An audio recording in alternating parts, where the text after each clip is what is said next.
When you first start looking at how to launch a business of your own, the selection of a framework constitutes one of the initial steps. In the United States, S companies have become one of the most popular choices for the organizational structure of for-profit organizations. So before starting the video, please like and subscribe to my channel for future updates. Also, click the link below to download a free ebook from my mentor, Jeff Lerner. In this video, we'll see what an S-Corp is. What is an S-Corp? An S-Corporation, also known as a pass-through entity or pass-through firm, is a type of business structure that allows private business, such as LLCs or partnerships, to avoid paying corporate income tax. Profits are distributed to shareholders of an S-Corporation, who are responsible for paying taxes on those profits when they file their individual income tax returns. An S company is only allowed to have a maximum of 100 major shareholders or owners, and those owners have to be either citizens of the United States or permanent residents of the country. No other corporate organization, including another S corporation, a C corporation, a limited liability company, a partnership, or a sole proprietorship, is permitted to own a properly established S corporation. This includes any other corporate entity. All S corporations must, without exception, be governed by boards of directors that are appointed by the shareholders, and these boards are required to hold annual meetings. They are under obligation to follow the corporate laws, which are subject to stringent regulation by both state and federal bodies. How are taxes filed for an S corporation? In most cases, S corporations are exempt from the payment of federal corporate taxes. Instead, the government of the United States collects the taxes owed by the corporation from the distributions it makes to its shareholders, who then include this information on their individual tax forms. A corporation that operates under the default C corporation status is subject to double taxation, meaning that it's subject to taxation both at the corporate level and at the personal level. A business that uses an S-Corp business structure is able to avoid this double taxation. This is the most important advantage to converting to an S corporation. Distributions are exempt from employment taxes such as Social Security and Medicare, which are applicable to wages. However, those taxes are still paid on the salary of all employees by S corporations. Therefore, if you're an employee of the firm in addition to being a shareholder in the company, which is a common situation for shareholders of small businesses, you're required to pay yourself a fair salary prior to paying yourself a dividend from the company. In this context, reasonableness is defined by the courts as being equivalent to fair pay for services rendered. When deciding whether or not a given pay is acceptable, the IRS will also take into account the whole picture. The regulatory body has issued a warning that if the majority of the company's profits are connected to the employee personal shareholders' services, then the majority of the profit ought to be allowed as taxable pay rather than as a distribution. For instance, if you're the only shareholder in your S corporation and you make a profit of $100,000 before paying any wages to yourself as the company's only employee, the Internal Revenue Service, IRS, is likely to consider it unreasonable for you to take $90,000 of those profits as a non-wage distribution. This is because you're the only employee of the company. Despite the fact that S corporations are primarily concerned with federal taxation, it's essential to be aware that state governments do not treat them in a uniform and consistent manner across the board. If you elect the S-Corp form, the only level of taxation at which you'll avoid being taxed twice is the federal level. This is because some states and towns, such as New York City, consider S corporations entirely the same way as C corporations for tax reasons. What exactly is an election for an S-Corp? The S election can be submitted by a limited liability company, which enables the company to be taxed in the same manner as an S corporation. The fact that these LLCs continue to function as LLC business entities mean that they're not required to appoint a board of directors or have board meetings. However, this status also implies that they're unable to offer shares of ownership in the company. How to become eligible to be an S-Corporation. Not every company can convert into an S-Corporation. In order for your company to successfully elect S-Corp formation, several standards outlined in the Internal Revenue Code must be met, including the following. Your S-Corporation has to be a domestic company that's established in the United States and conducts its business there.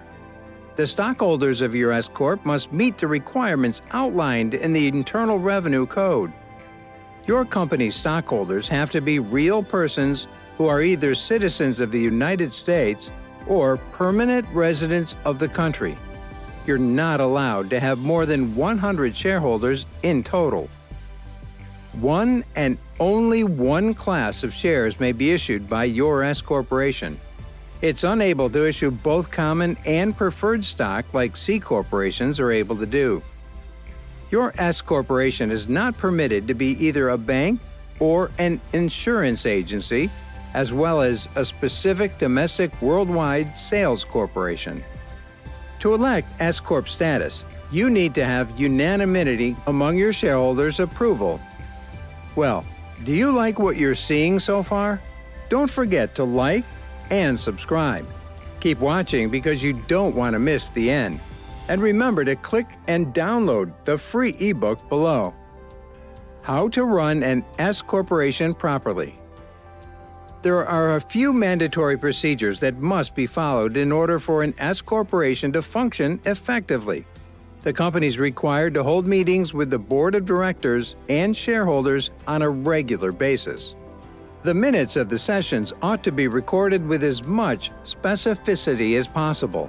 In addition, each of these procedures is codified in the company's bylaws, which also detail the processes that should be followed when keeping records.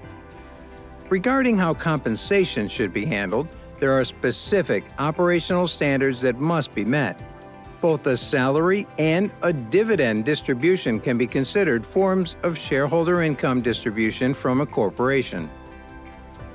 Paychecks are liable to both payroll taxes and individual income tax, whereas distributions are only subject to individual income tax. Again, the Internal Revenue Service may take note if your company pays excessive distributions on top of salary, and they may impose back taxes against your very tiny corporation. Advantages and disadvantages. The option to organize a corporation as an S-Corporation comes with a number of benefits as well as drawbacks.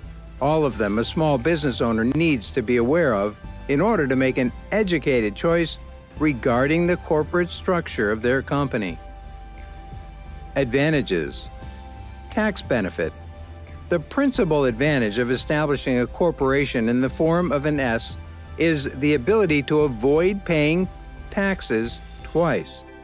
If you do not wish to pay taxes on the profits of your company as a corporation, you can save money by forming an S corporation, which will allow you to transfer those tax liabilities onto the company's shareholders.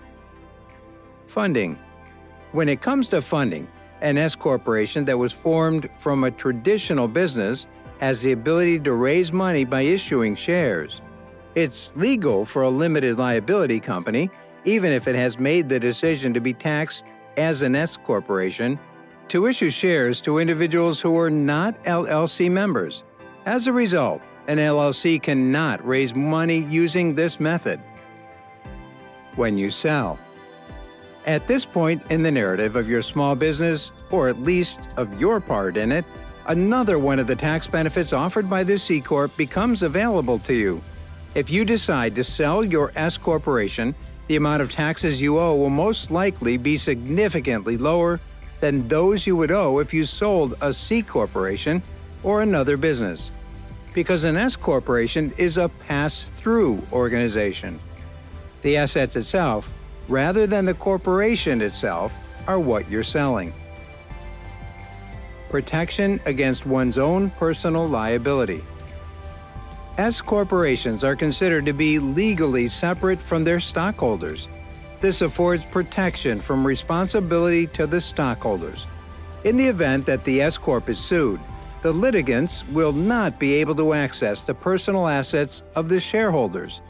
In a similar vein, in the event that the corporation is unable to pay its debts, the personal assets of shareholders are protected from legal action.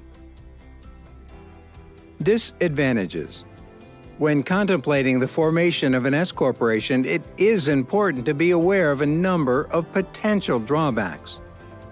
Restrictions imposed on shareholders. The ability of a corporation, even a small business corporation, to issue shares is frequently the most important source of finance during the early stages of the firm. S-corporations can have no more than 100 shareholders, which means that their potential for growth is capped at that level. Potential investors may be dissuaded from investing in an S-corporation while it's still in its early stages because it's common practice to see the size of a shareholder class as inextricably linked to the rate of a company growth. Heightened scrutiny from federal tax authorities. S-corporations are singled out for additional scrutiny by the Internal Revenue Service because the way they're structured can allow for beneficial tax loopholes. Time-consuming and costly.